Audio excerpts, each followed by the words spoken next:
Baay'ee dhaggeeffattoota keenya akkam jirtan kun oduu haala Oromiyaatii fi nageenya biyya keessaa dhabamuu fi ajjechaa fi hidhaa dararaan akka malee biyya keessa jabaachaa jiraachuurraa yaada tokko kan ka'e isiniif dabarsina. Meegaa nu hordofaa yeroo ammaatti kana fakkaatti kallattii isin dhiyeessinaan nu hordofaa. Sagantaa kana ammayyuu taana isiniif dhiyeessa.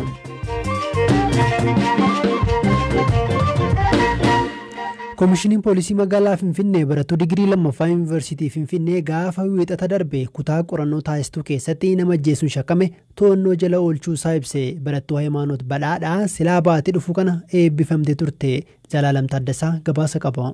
Namni poolisiin ajjechaa kana raawwachuu amaneera jedhe Dagginnat Warquu jedhama. Jiraataa magaalaa Arbaa Mincidha. Akka ABC'n gabaasetti nama kana kaleessa galgala poolisiin Finfinnee tika biyyaalessaa waliin ta'uun isa qabaniiru. Isa qabuuf cheekiin qarshii abbaan isheef kenne guddaa fayyaduu poolisiin beekseera. Erga qabamee qorannoo hanga halkan walakkaa taasifameen namni ishee ajjeese jedhame kuni kana dura akka isheen beekne himeera.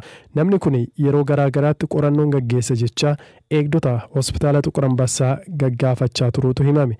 Gaafa ishee ajjeese qofaa ishee ta'uu erga baree booda qabeenyaa fi qarshii harkaa buutuuf jennaan wal'aansoo yeroo isa qabatte ishee waraanuu isaa poolisitti himeera. Komishinii poolisii Finfinneetti ajajaan qorannoo ajjechaa namaa Inspektar Ittaanaa Mangistuu Taaddasaa sababa vaayirasichaan sakattaan balbala hospitaalichaatti taasifamu waan laaffatee fi kaameeraanis dalagaa waan hin turreef seenuuf akka isaaf mijate ibseera.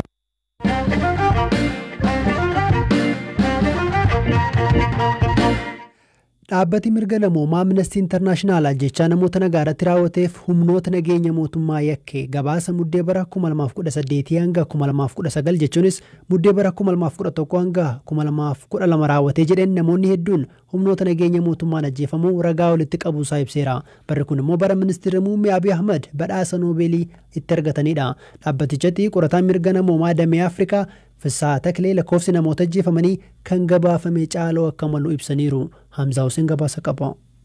Gareen mirga namaaf falmuuf dhaabbate Amnesty International kan biyya Ingilizitti argamu yakka ajjechaa mootummaan Itoophiyaa lammiilee isaa irratti raawwataa jiru komateera. Mootummaan dhaabbatee of ilaalee adeemsa isaa akka sirreeffatus akeekkachiiseera dhaabbati kun. Dhaabbati Amnesty International kun gabaasa isaa keessatti humnoonni nageenyaa biyyattii maqaa nageenya eeguun ramadamanii jiran adeemsa seeraa osoo hin eegin lammiilee bakkumatti ajjeesuu eereera. Akka fakkeenyaatti ajjechaawwan suukanneessoo seeraan ala Oromiyaa keessatti bara 2018 haga 2019 raawwataman keessaa kadargaggoo umurii waggaa 32 walgahii irratti ajjeefame kaasuun mootummaa Itoophiyaa qeeqeera dhaabbati kun. Mootummaan nama badhaasa nageenyaa addunyaa fudhate Abiy Ahmediin hoogganamu walgahii irratti bilbilli kee maaliif waame jedhee nama akka dargaggoo Ariitii Shunundeefaa rasaasaan rukutee ajjeesaa turuunsaa qaanii guddaadha jedheera Amnesty International. Akka gabaasa kanaatti wayita mootummaan waraana bilisummaa Oromoo irratti duula geggeessaa turetti raayyaan ittisa biyyaa hawaasa walitti qabee bilbila hundarraa guuree osoo mariisaa jiru bilbila isaan bira jiru keessaa tokko irratti wayita bilbilamu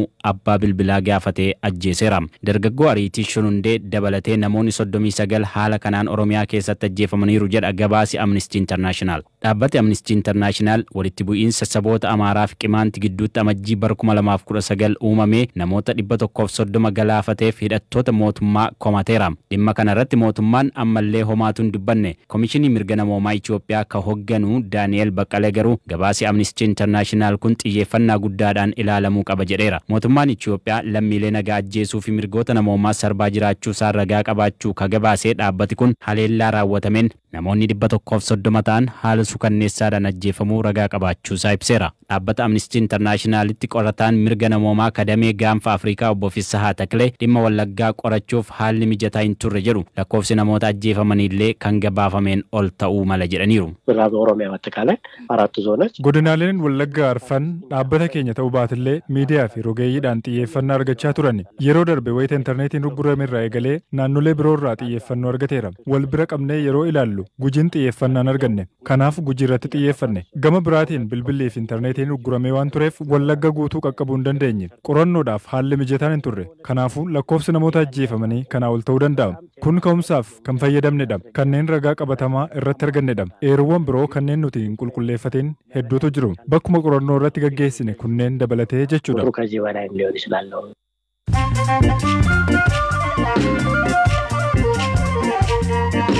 Dhaggeeffattoota keenya oduuwwan gaggabaaboo isinitti himaa Itoophiyaa keessa guyyaa tokkotti namoota 137 irratti kooroonaa vaayirasiin argame. Kuni guddicha kana keessaa 109 Finfinneedha. Dabalataan namni tokko du'uu kan gabaafame yoo ta'u, walumaa gala lakkoofsi namoota qorannoon taasifamee fi 100 caaleera.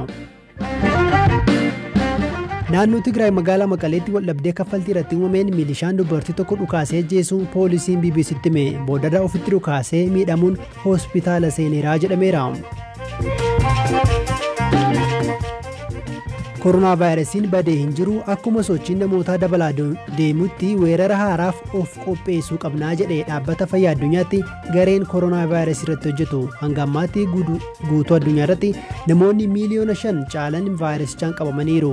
Ameerikaa, Biraazilii fi Raashiyaan biyyoota namoonni hedduu jalaa hubamanidha. Durataan Komishinii Gamtaa Afrikaa Muusaa Faakii Mahamat ajjeechaa Ameerikaatti nama gurraacha irratti raawwatee balaaleffatan. Joorji Filooyid wiixata darbee poolisiin adii morma isaarra yeroo dheeraaf erga ejjetee booda du'eera.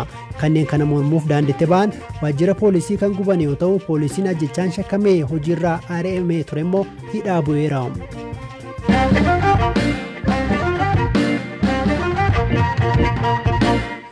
Haala amma jiruun Itoophiyaa keessa bakki caalmaan kooroonaa vaayirasiin hubame magaalaa Finfinneedha. Sadarkaa Oromiyaatti kanneen hubaman kanneen naannawaa Finfinnee jiran Sabbata, Sandaafaa, Buraayyoo akkasumas Dukameedha. Naannoo Oromiyaatti namoota kooroonaa vaayirasiin irratti argame tursiisuuf bakkeewwan 370 akkasumas tajaajila wal'aansaa kooroonaa vaayirasiif immoo hospitaalota 22 qophaa'u hoogganaan itti aanaa biiroo fayyaa Oromiyaa obbo Darajjii Abdannaa BBC'tti himaniiru. Yeroo ammaa walumaa gala namoonni 540 ta'an shakkamanii buufataalee turtii keessa jiru. Haala keessa jiran akka nutti himan bilbilaan gaafanneerra. Girmaa Shireen jedhama. Magaalaa Hoolataati. Haalli jiru baay'ee rakkisaadha. Isaan qabu. Evinsitti dhiyaatanii si qorachuun mitiiti. Meetira 30 kan caaluurra dhaabbataniitti kan isaan histirii maqaa si gaafatan jechuudha. Walii galasaa mana sirreessaa jedhee yoo ibsee innaa salphatamatti fakkaata. Haalli isaan nyaata dhiyeessaniif feestaalii kunoo feestaal jedhamu isaanitti rarraasaniitti kan isaan sii fidanii. Uruddiin jabaa.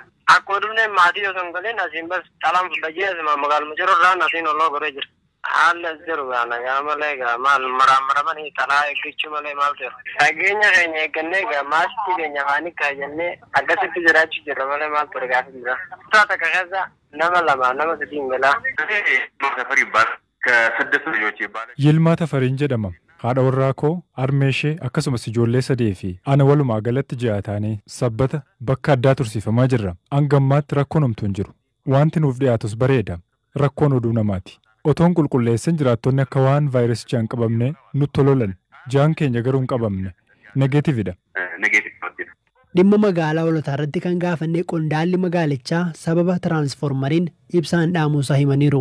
Haala amma jiruun baasiin soorata namoota shakkamanii tursiifaman gama bulchiinsota magaalaa fi godinootaan kan raawwatamu ta'us fuula duratti lakkoofsi namoota yoo dabale fala biraatti barbaaduuf akka hojjetaa jiru biiroon fayyaa Oromiyaa ibseera. Hanqina meeshaalee of eeggannoof ogeessonni fayyaa himaniifis deebii akka kennan hoogganaa itti aanaa biiroo kana obbo Darajjii Abdannaa gaafanneerra. Namoota tursiisamee hordofaman kana of danda'anii magaalota godinaaleen namoota kanaaf akka nyaata dhiyeessanidha kan godhamaa jiru jechuudha.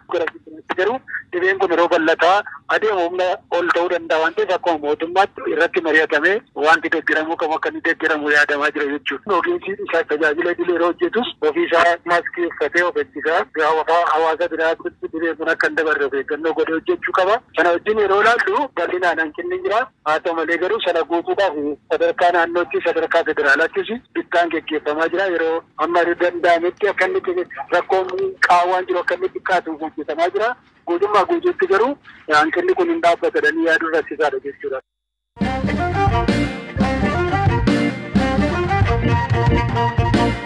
Oduu biraatti yoo ceenu simbiratti horiin peestaalii yookiin qarxaasii yoo nyaatte maal gootu? Godina Booranaa Anaadhaasitti ogeessi beelladaa Dr. Firaa'ol Waaqoo guyyaa kaleessa namoota kilinika beelladaa qaban 6 waliin ta'uun garaacha sa'a tokko keessaa peestaalii kiiloogiraama 20 baasu dubbatu.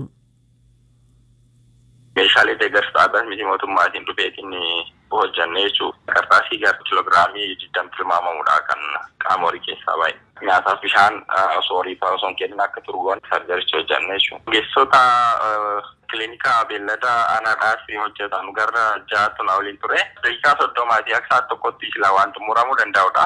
Garuu baay'inni qarxaasii horii keessa jiru baay'ee olaanaa waan taateef ammallee walxaxaa waan taateef gar sa'aatii 12 irraa fudhatee wanni qarxaasii kan baasuun. Abbaan sa'a kanaa obbo Areeroo Carii pilaastikiin horii keenya miidhee jedhu garaan ishee yeroo hedduu waan bokkuuf yoo duutee isaa duutu jedheen ogeessota beelladaatti kennee jechuun dubbatu. Turtee guyyaa garii akka nama waan garaan dhukkubuu kaanii garaan boqottee waan akkasii godha. Pilaastikii lafarra dabarsan nyaachuun ooltuu edee warra ogeeyyii fayyaa itti yaame horii kalee qalanii keessa baasanii.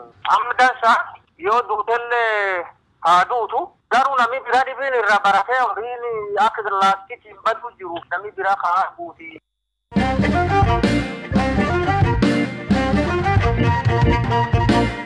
Magaalaa Dirree Dhawaa ganda qabri ijoolleetti dhalatee umurii isaa 16tti gara aartiitti kan seenne Yoonis Abdullaahii amma umuriin isaa gara dhuma 70 keessa jira. Ofii inni eenyu seenaa isaa akkanaan nuuf qoodeera.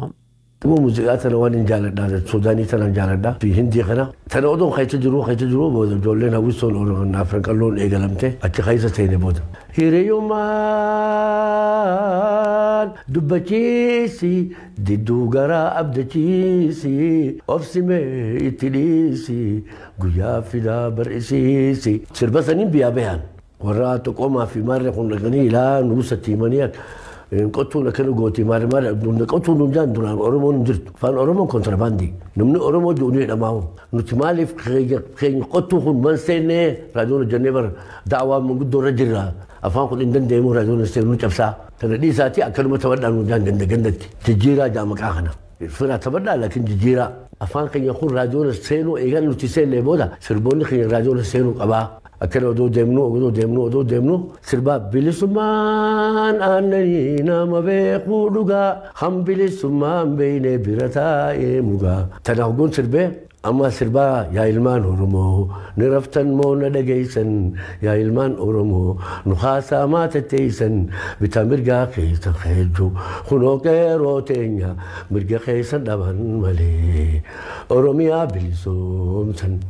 سبقنا وقول قبل دعاء الفرج فرجي دعاء سن أن جاجول لنا يوم سواتك اللي كب ما أنت بدأ جول وجيني أكلت أيوب أبو بكر دعاء خباتي هفعن أبصر أجرا إيجله إلى أما خيس جرا بلسمان قاري لا يا أبلي يا خير ريبا إنه أرمو خاص أنا خبيا باسين أنا يا أبلي يا خا برد أنا جي يا دكين دبتو دردرة خين دم يسيتو بلسمان أويتو خابر بعد أن جتو خجي أنا دفكا خين يفتافني خالقان نورياتو دفكا خين يفتافني خالقان نورياتو ولي قال يا أرمو صدا درهان نراغفتو أرمو سبخينيا أرمي أنبيتينيا ولي قال يا أرتفتو كينيا كان أغمى تكساجرتن جلوبال ميديا چاينالي لايك شير سبسكرايب gochuun dagatina aga turtiitti aantu walitti dachaanuu nagaan nu turaan sinii jennaa turtee gaarii baay'ee.